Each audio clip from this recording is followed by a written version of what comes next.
All right. So Google Gemma has been announced. Google's first open source network in a while, first open source project in a while. So we'll read through kind of the developer blog.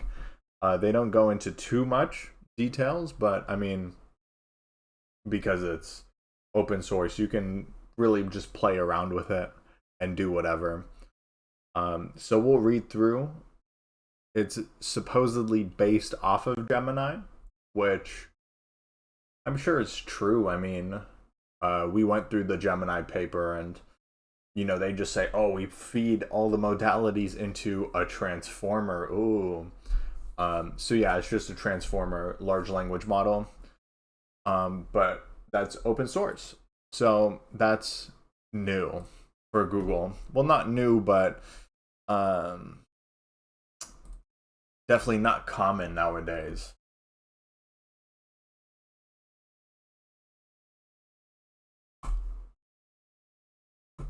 Actually, I kind of like the audio like this. All right, and then so we'll read through it, and then afterwards, I think it's time to finish up Audio Sleuth. I just need to develop the Mel spectrogram transformation, and then make sure the test works, and then just push the code, call it a day, and then maybe start brainstorming some new projects. So we'll see. Let's see.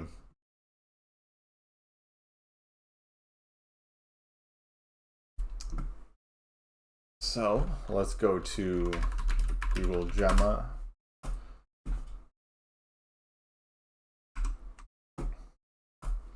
So introducing Gemma, introducing new state-of-the-art open models. So Gemma is Google's new open source project.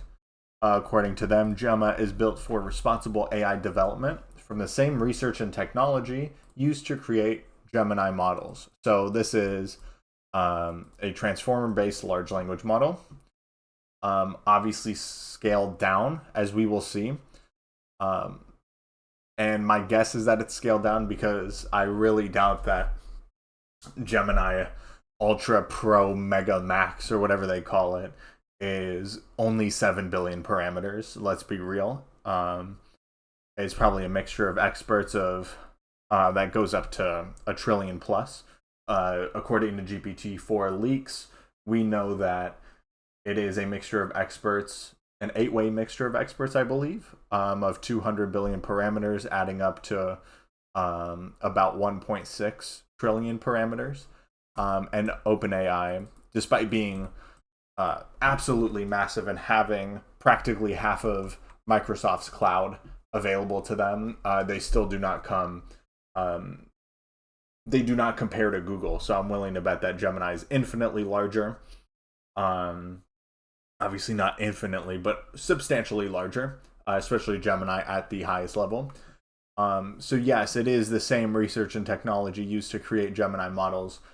When they say this, they just mean, yeah, we scaled up the transformer mechanism, but it doesn't mean that it's going to have is going to be nearly as powerful or as large as Gemini. So at Google, we believe in making AI helpful for everyone. We have a long history of contributing innovations to the open community, such as with transformers, yes, TensorFlow, BERT, T5, JAX, AlphaFold, and AlphaCode. Today, we are excited to introduce a new generation of open models from Google to assist developers and researchers in building AI responsibly. So, introducing Gemma open models. Gemma is a family of lightweight, state-of-the-art open models built from the same research and technology used to create the Gemini models, aka transformers. Developed by Google DeepMind and other teams across Google, Gemma is inspired by Gemini, and the name reflects in the Latin gemma, meaning precious stone. Accompanying our model weights, we're also releasing tools to support developer innovation, foster collaboration, and guide responsible use of Gemma models. Gemma is available worldwide starting today. Here are the key details to know. So there are going to be two sizes, 2 billion and 7 billion. Each size is released with pre-trained and instruction-tuned variants. So in total, there are going to be 4 models, the 2 billion and 7 billion, the base model, and then the instruction-tuned variants, which is kind of their, think of it as like the ChatGPT variant of it. So it is fine-tuned specifically for a dialogue, kind of back and forth dialogue. A new responsible generative AI toolkit provides guidance and essential tools for creating safer AI applications. What is this? This is so this is safeguards that's put in place in the toolkit. Now this toolkit looks like it is a part of their cloud. So I don't know how useful this will be if you are a bad actor. I think you could just take the model and do whatever you want. But yes, so when building Gemma, you should take a holistic approach to responsibility and consider all the possible challenges at the application and model levels, which is good. I mean, this is nice that they did it, but this isn't going to really shift the needle, substantially at least. We're providing tool chains for inference and supervised fine-tuning across all major frameworks, JAX, PyTorch, and TensorFlow, but it's through Keras 3.0. So I remember reading about this earlier. Keras 3.0 actually, this just links to the GitHub repo itself. But yeah, so Keras 3 specifically does have native Torch support. So yeah, you can install the backend of your choice. So that is pretty cool. So you have essentially all the tool chains and the supervised fine tuning available to you in either JAX, PyTorch, or TensorFlow. They're ready to use Colab and Kaggle notebooks, as well as Hugging Face, Max Text, NVIDIA Nemo, TensorRT LLM, which I believe this is their chat. Oh no, this is just the optimization toolkit. Never mind. I know that NVIDIA released the LLM chat on Windows, but this isn't the case. So yeah, you can just go to Hugging Face right now. You can go NVIDIA Nemo if you're working at a startup that already has this. Same with TensorRT. It's already there's already integration with these tools. So if you're using any one of these, you can just kind of plug and play. Pre-trained and instruction-tuned Gemma models that can run on your laptop, workstation, or Google Cloud with easy deployment on Vertex AI or Kubernetes. Optimization across multiple AI hardware platforms, including GPUs and TPUs. Now, this I found very funny because they did collaborate. Google did collaborate with NVIDIA for this model. So AMD, go fuck yourself, pretty much. Terms of use permit responsible commercial usage and distribution for all organizations, regardless of size. Now, why would they say regardless of size? That is because Llama from Meta, they're in their license, it actually is the case that if you are a company that has above something like 700 million active monthly users, some crazy number, you are not allowed to use Llama. So this is kind of, they have this because of kind of the funny, it was very funny when Llama was released and Jan LeCun and his team was kind of patting themselves on the back for saying we're open source, but not everyone can use it. So I think this is kind of a jab at them. State-of-the-art performance at size. So yes, this is the case that the 2 billion and 7 billion achieve best-in-class performance for their size when compared to other open models. Now this is the case if you go to the Hugging Face leaderboards, for example, which let's see, Hugging Face LLM leaderboard. Number one right now, it should be Google Gemma. If we go by average, it's not. So the question is, why was I thought that,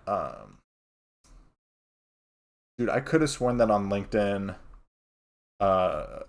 Clem, the CEO of Hugging Face, was just talking about how this is like number one, but maybe it's a different leaderboard.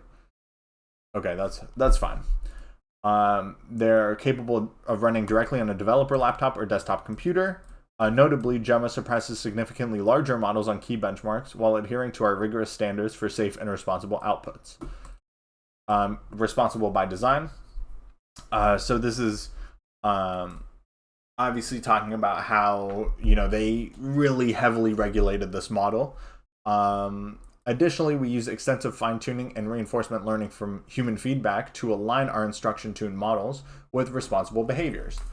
To understand and reduce the risk of the risk profile for Gemma models, we conducted robust evaluations, including manual red teaming, automated adversarial testing, and assessments of model capabilities for dangerous activities. These evaluations are outlined in our model card, which points to Kaggle. And then we mentioned the toolkit already. So within the toolkit, you have safety classification, debugging, and guidance. Optimized across frameworks, tools, and hardware. So we talked about the multi-framework tools. Because this is done in Keras, you can choose your back end of choice. Cross-device compatibility. This is because when optimized, you can comfortably run a 2 billion parameter network if you have like a 3080. And I'm willing to bet even like 3060, 3070s can actually run these reasonably well. Not top of the line, but still reasonably well.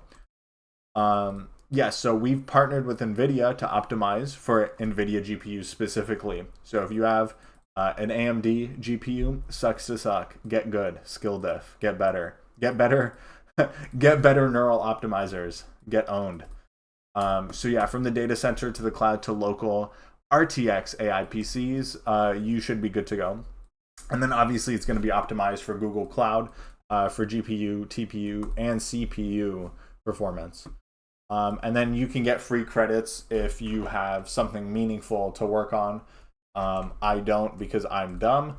So I encourage you to go to this website, and then you can apply to the Google Cloud credits if you have something that you believe is worthwhile.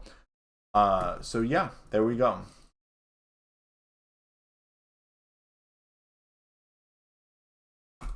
So that is Google Gemma. That is pretty cool, in my opinion. And I'm glad that Google is actually making a change towards, it's not a change towards open AI, towards open source AI, but it is something, and it is the first thing they've done in actually quite some time at this point.